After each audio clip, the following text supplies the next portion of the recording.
Hello, good afternoon, and thank you for having me today at the Wright Graduate University for the Realization of Human Potential Idea Cafe. I'm Dr. Gertrude Lyons, and I'm here today to talk to you about the myths of motherhood.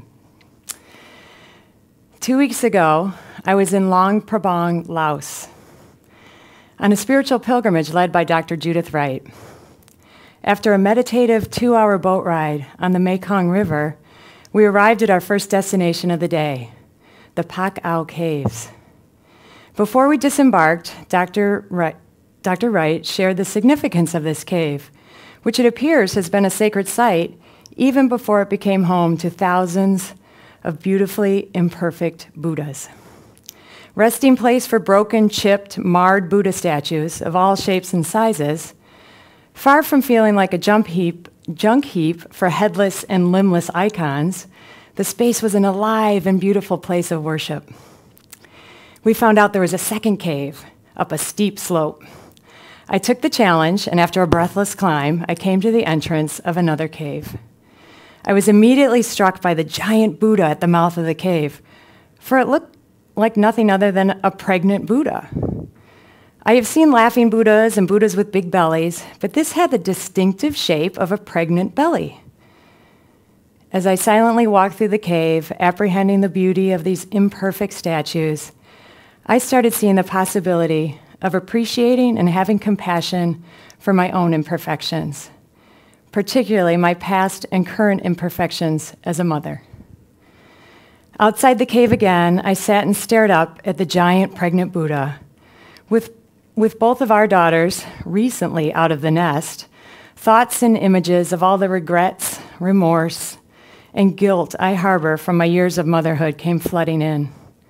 I have felt these feelings before, but what was different in this place was allowing what I perceived as the compassionate gaze of a pregnant Buddha to see all of my mistakes, of which I know there are many, as just that, mistakes, made by a woman who is caring for her children with all her heart and who is also in a lot of fear and insecurity.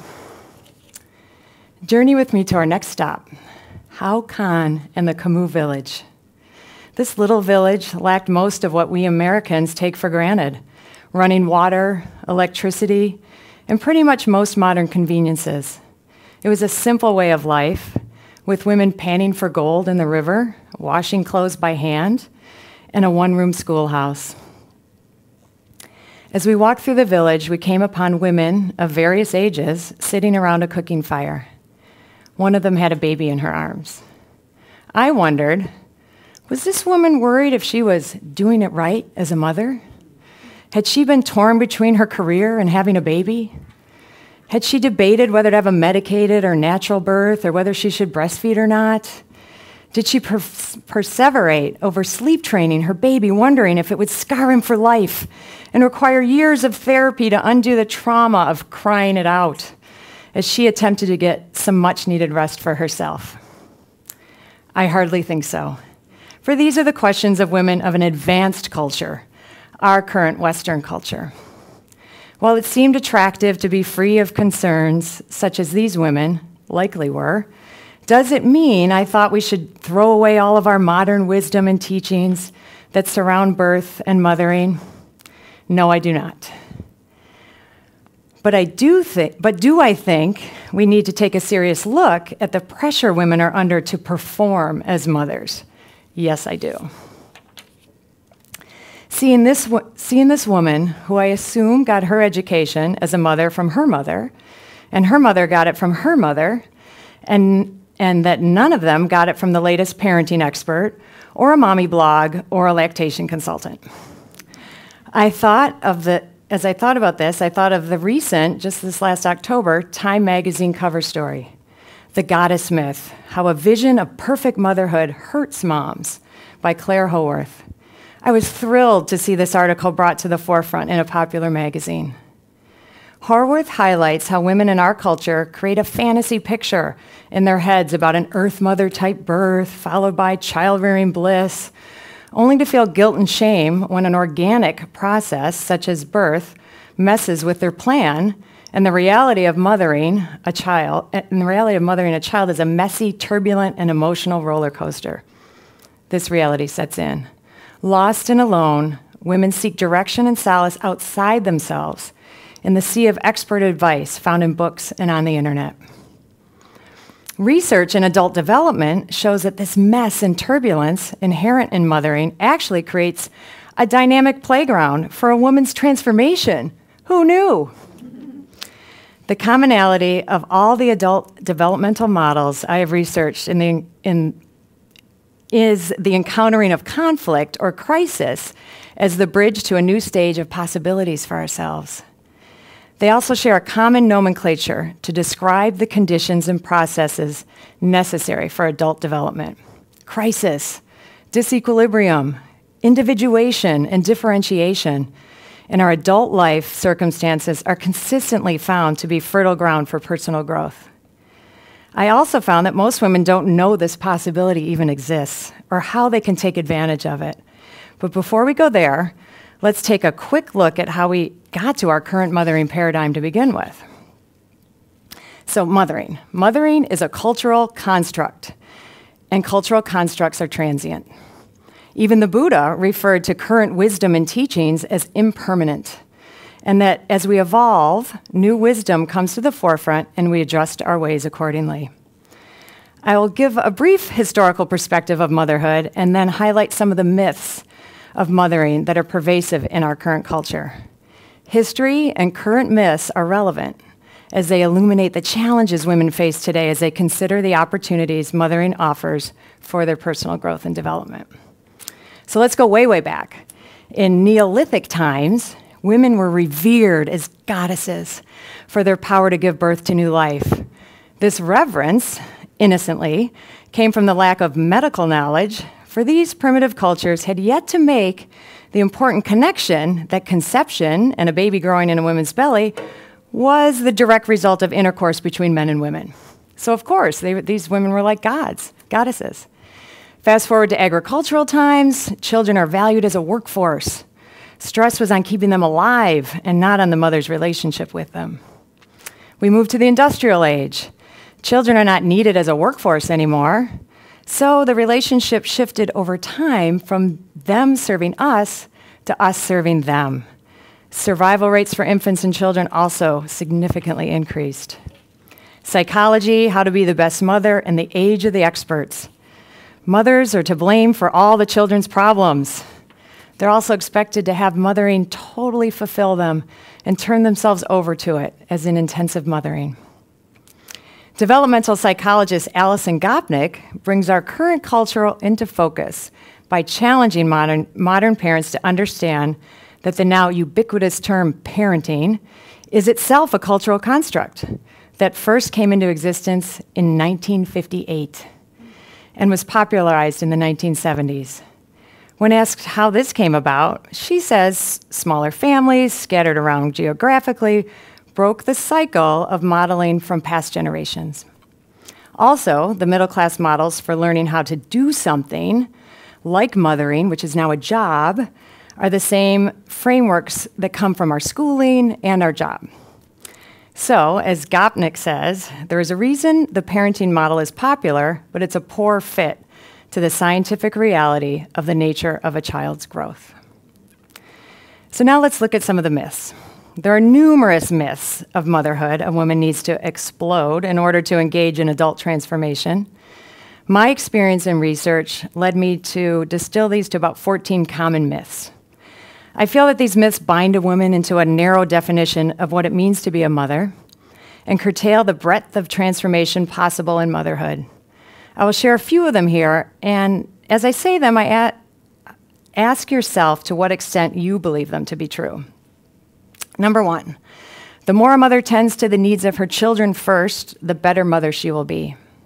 Number two, a mother's spouse or partner will understand that the children are a priority and that their needs come first. Number three, it is part of a mother's job to put the needs of her children and her spouse first and then take care of her own.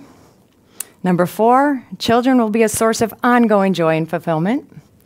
And number 5, children are a primary way for a mother to feel affirmed. These first 5 resemble what Sharon Hayes labeled intensive mothering in 1998. And intensive mothering is still pervasive today and encompasses the most prevalent myths about mothers, which unfold in pretty much 3 main components. First component, the child requires ongoing care by the mother, who is considered the best person for the job. Second, the mother must provide the child with lavish amounts of time and attention, giving way to a child-centered and expert-guided model of mothering.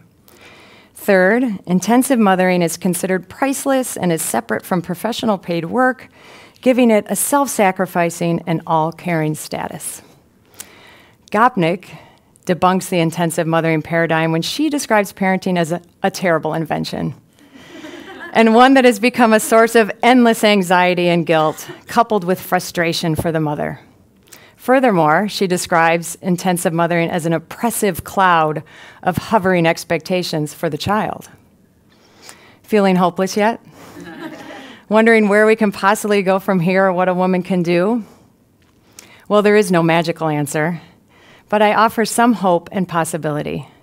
It comes in the form of an applied curriculum that empowers women to know themselves and bring their external locus control inward in order to critically think for themselves. Right integrative technologies and right performative education are uniquely suited to provide precisely what a woman needs to take full advantage of the transformational possibility of mothering. The right developmental model, for example, is a tool of consciousness developed by Dr. Bob Wright. At any given moment, a woman can track what level of development she is operating, meet the need of that developmental level, and consciously bring herself back to the present moment to be with her child. Dr. Judith Wright offers a process that guides a woman in her transformation called evolating. Dedicating to the 6-phase process along with potent assignments have proven out to be a predictable process for personal development and transformation. But don't take my word for it. Instead, allow me to share some comments women made at the end of my doctoral seminar after they were introduced similarly to these concepts. And the concepts I've only touched on here, but they had the opportunity to be with them over the course of an evening and a day.